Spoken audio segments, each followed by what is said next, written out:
और उर्दू में कौमी आवाज समाचार। एजीएल पर मालिकाना हक भी कभी पंडित जवाहरलाल नेहरू जी ने अपने जीवन में कभी भी उन्होंने मालिकाना हक नहीं जताया। आजादी के बाद जो कांग्रेस की सरकार थी, कई शहरों में सस्ते दामों पर सरकारों से जमीनें मिली। 2010 में सोनिया गांधी और राहुल गांधी की इस एजेएल ग्रुप में एंट्री होती है, उससे पहले ये नहीं थी।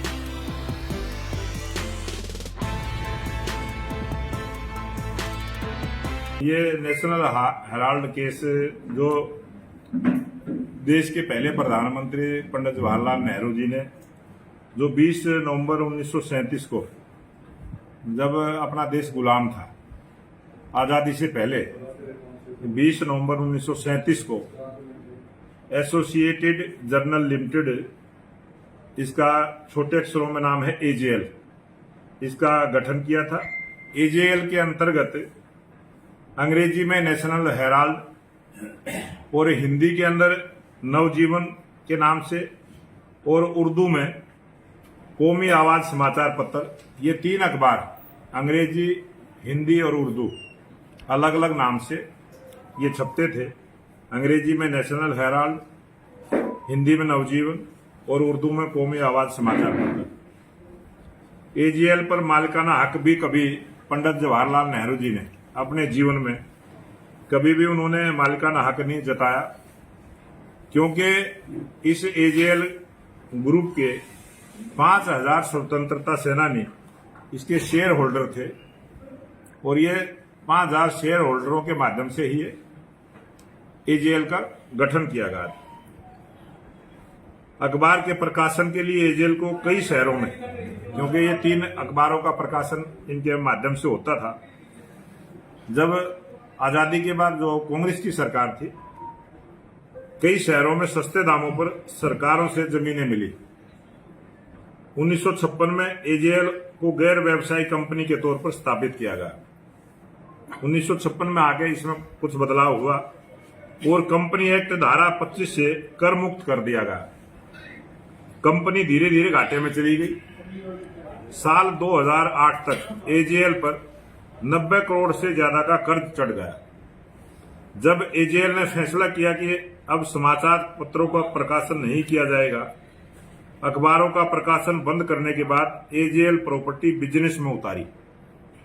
2010 में सोनिया गांधी और राहुल गांधी की इस एजेएल ग्रुप में एंट्री होती है, उससे पहले ये नहीं थे।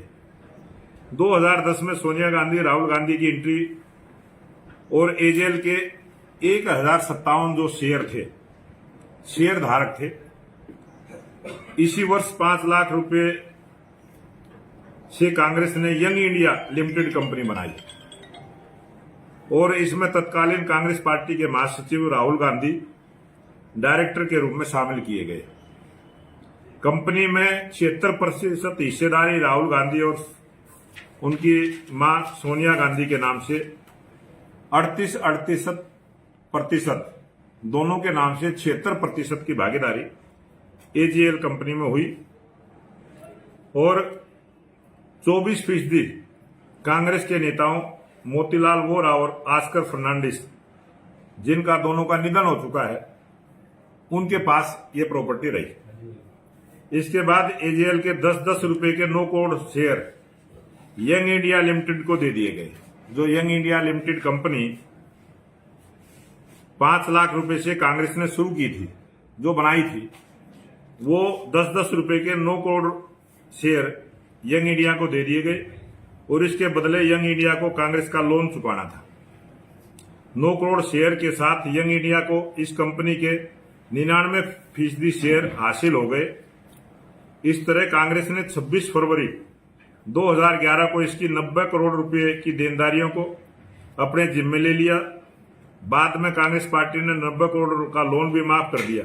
जब कांग्रेस की सरकार थी, कांग्रेस की सरकार ने 90 करोड़ रुपए का जो लोन था वो भी सरकार की तरफ से उसका माफ कर दिया, यानी यंग इंडिया लिमिटेड को मुफ्त में एजीएल का स्वामित्व मिल गया।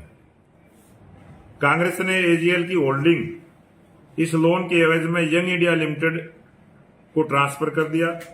मतलब बिना शेयर धारकों को विश्वास में लिए इनके शेयर को यंग इंडिया लिमिटेड में ट्रांसफर कर दिया गया। इसके बदले में यंग इंडिया लिमिटेड ने महज 50 लाख रुपए द एसोसिएट जर्नल को दिए। आरोप यह है कि यंग इंडिया ने 90.25 करोड़ रुपए की वसूली के अधिकार हासिल करने के लिए सिर्फ 50 लाख रुपए का भुगतान किया था, जो एजेएल पर कांग्रेस पार्टी का बकाया था। यह राशि पहले अखबार शुरू करने के लिए कर्ज के रूप में दी गई थी। एजेएल को दिया गया कर्ज भी एक तरह से अवैध था, क्योंकि यह पार्टी के फंड से लिया गया था। शेयर ट्रांसफर होते ही एजेएल के शेयर होल्डर सामने आ गए। पूर्व कानून मंत्री शांति भूषण, इलाहाबाद व मद्रास उच्च न्यायालयों के पूर्व मुख्य न्यायाधीश मार्कंडेय काटजू सहित कई शेयर धारकों ने आरोप लगाया कि जब यंग इंडिया ने एजेएल का अधिग्रहण किया था तब उन्हें कोई नोटिस नहीं दिया गया था। यही नहीं, शेयर ट्रांसफर करने से पहले शेयर होल्डर से सहमति भी नहीं ली गई। बता दें कि शांति भूषण और मार्कंडेय काटजू के पिता के नाम पर एजेएल में शेयर था। 2014 में जब केंद्र में भाजपा की सरकार आई तो इस मामले की जांच प्रवर्तन निदेशालय यानी ईडी ने शुरू की। मामले में सोनिया और राहुल गांधी पर कार्रवाई की तलवार लटकने लगी थी। ऐसे में दोनों कोर्ट पहुंच गए। 19 दिसंबर 2015 को निचली अदालत ने इस मामले में दोनों को जमानत दे दी थी। 2016 में सुप्रीम कोर्ट ने उनके खिलाफ कार्रवाई रद्द करने से इनकार करते हुए मामले के सभी 5 आरोपियों सोनिया गांधी, राहुल गांधी, मोतीलाल वोरा, ऑस्कर फर्नांडिस और सुमन दुबे को व्यक्तिगत उपस्थिति से छूट दी थी। साल 2013-14 में कांग्रेस पार्टी द्वारा नेशनल हेराल्ड को भारतीय राष्ट्रीय कांग्रेस द्वारा कर्ज देने को लेकर एक प्राइवेट कंप्लेंट भी कोर्ट में दायर की गई, जो आज भी विचाराधीन है। 18 दिसंबर 2015 को प्रवर्तन निदेशालय ईडी ने नेशनल हेराल्ड केस को जांच के लिए फिर से खोल दिया। 2018 में केंद्र सरकार ने 56 साल पुराने स्थायी पट्टे को समाप्त करने का फैसला लिया। इसके अलावा हेराल्ड हाउस परिसर से एजेएल को इस आधार पर बेदखल करने का फैसला किया कि एजेएल कोई प्रिंटिंग या पब्लिकेशन गतिविधि नहीं कर रहा है, जबकि इसी काम के लिए बिल्डिंग को 1962 में आवंटित किया गया था। जिस काम के लिए वो बिल्डिंग दी थी वो काम उसमें नहीं हो रहा था।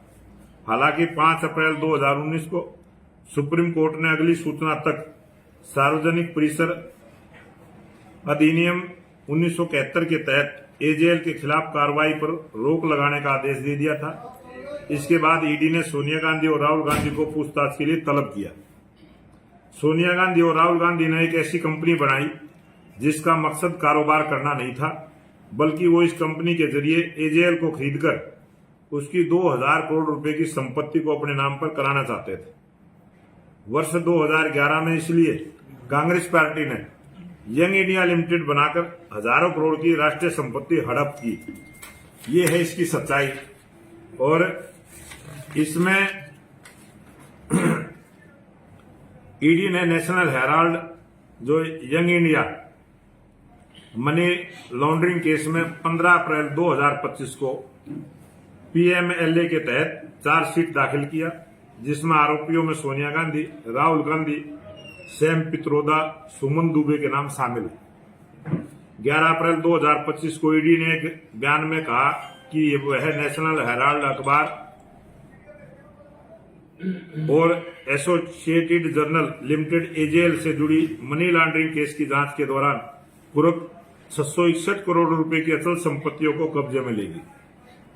11 अप्रैल 2025 को ईडी ने पीएमएलए एक्ट की धारा 8 और एसोसिएटेड नियमों के तहत 5/1 के अनुसार संबंधित संपत्ति रजिस्ट्रार को दस्तावेज सौंपे, जहां ये संपत्तियां हैं। ईडी ने कब्जे में लिए जाने वाले परिसर को खाली करने की मांग की है।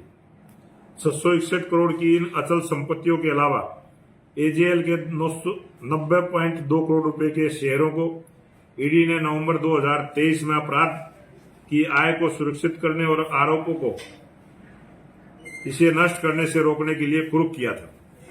11 अप्रैल 2025 को दिल्ली के Herald house 5A Bahadur Shah Zafar मार्ग, मुंबई के बांद्रा ईस्ट और लखनऊ के विश्वेश्वर नाथ रोड स्थित एजेएल की बिल्डिंग पर ईडी द्वारा नोटिस चिपकाए गए। प्रवर्तन निदेशालय ईडी ने नेशनल हेराल्ड केस में 22 नवंबर 2023 को यंग इंडिया की 751.9 करोड़ रुपए की संपत्ति अटैच की थी। इस कंपनी में सोनिया गांधी और राहुल गांधी की 76% हिस्सेदारी, जो 38% है, वो उसकी हिस्सेदारी इसमें है। नेशनल हेराल्ड मामले में प्रवर्तन निदेशालय ईडी ने 4 अगस्त 2022 को करीब 7 घंटे तक कांग्रेस नेता मल्लिकार्जुन खड़गे से पूछताछ की थी, क्योंकि वे तब नेशनल हेराल्ड के एकमात्र एम्प्लॉय थे। उस समय मल्लिकार्जुन खड़गे को उसका एम्प्लॉय दिखा हुआ था, इसलिए उनसे पूछताछ की गई। इसके बाद ईडी ने कांग्रेस नेता पवन बंसल का बयान भी दर्ज किया था। इसी केस में ईडी ने 3 अगस्त 2022 को दिल्ली की हेराल्ड बिल्डिंग में स्थित यंग इंडिया कंपनी का ऑफिस सील कर दिया था। पिछले 2 और 3 अगस्त को ईडी की टीम ने सुबह से देर शाम तक नेशनल हेराल्ड के दिल्ली, मुंबई और कोलकाता समेत 16 ठिकानों पर छापेमारी की थी। यह कार्रवाई सोनिया और राहुल गांधी से पूछताछ के बाद की गई थी। जून 2022 में नेशनल हेराल्ड केस में राहुल गांधी ने से 5 दिनों में 50 घंटे पूछताछ हुई थी। फिर 21 जुलाई 2022 में नेशनल हेराल्ड केस में सोनिया गांधी से 3 दिन में 12 घंटे सवाल हुए थे। इसी दौरान उनसे 100 से ज्यादा सवाल किए गए। ईडी ने राहुल गांधी से जून 2022 में 5 दिनों में 50 घंटे से ज्यादा पूछताछ की थी। ये जो सारा मामला जिस प्रकार से था, ये जिस प्रकार से एक बहुत बड़ा भ्रष्टाचार का मामला है, एक संपत्ति को हड़पने का मामला है, उस पर ईडी ने कार्रवाई की है। लेकिन कांग्रेस पार्टी ने इसको राजनीतिक रूप देने का जो प्रयास किया है और जिस प्रकार से उन्होंने बयानबाजी की है, वो विषय जनता के बीच में जाए और ठीक बात जनता के बीच में जाए, इसके लिए मैंने आप सबसे बातचीत की है।